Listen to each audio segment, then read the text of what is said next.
জুলাই গণঅভ্যুত্থানে উত্তাল ছিল ময়মনসিংহ। কারফিউ ভেঙে রাস্তায় নেমে আসে হাজারো ছাত্র জনতার মিছিল নগরীর চরপাড়া হয়ে মিন্টু কলেজের সামনে আসতেই পুলিশের গুলিতে প্রথম শহীদ হন ফুলবাড়িয়া ডিগ্রি কলেজের শিক্ষার্থী রিদওয়ান হোসাইন সাগর।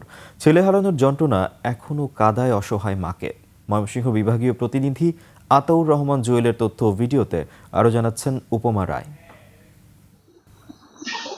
এভাবেই দিন কাটছে জুলাই আন্দোলনে শহীদ সাগরের মার। ছেলে হারানোর সেই দুঃসহ স্মৃতি আজও বয়ে বেড়াচ্ছেন তিনি। প্রতিটি দিন কাটে চোখের জল, ছেলের স্মৃতি আর না বলা অসহনীয় যন্ত্রণা নিয়ে। পরিবারের চোখ ফাঁকি দিয়ে জুলাই গণ অভ্যুত্থানে যান রিদওয়ান হোসেন সাগর, আর ফেরেননি মার বুকে। 2 বছর পেরিয়ে গেলেও ছেলে হারানোর ব্যথা এখনো ভুলতে পারেননি মা। ছেলে যে কোনো সময় এসে মা বলে ডাকবে, এই আশায় পথ চেয়ে থাকেন তিনি। আমার তো মনে হয় না যে 2 বছর হয়ে গেছে, মনে হয় সেদিন সাগর আসিল, ঘরে ডাক দিছিল, গেছে, এইগুলাই মনে হয়। আর মনে হয় যেন সাগর আসবো আবার, সাগর মনে হয় আছে।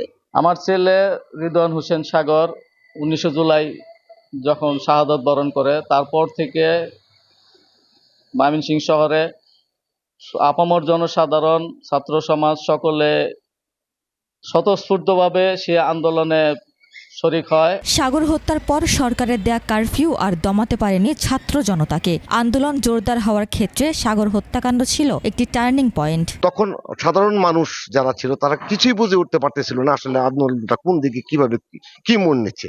কিন্তু সকল মানুষ দেখছিল রাস্তায় অনেক বড় বড় মিছিল, এবং সেই মিছিলে তরুণদের অংশগ্রহণ, নারীদের অংশগ্রহণ একেবারে আনুপাতিক হারে একটা উল্লেখযোগ্য ছিল।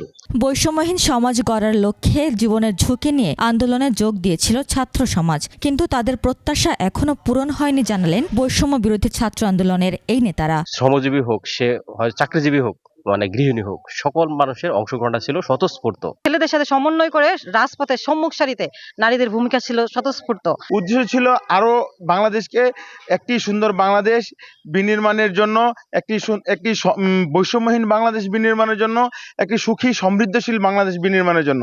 জুলাই আন্দোলনের শহীদদের প্রত্যাশা ও আকাঙ্ক্ষা পূরণের সরকার উদ্যোগ নেবে, এমনটাই দাবি সবার।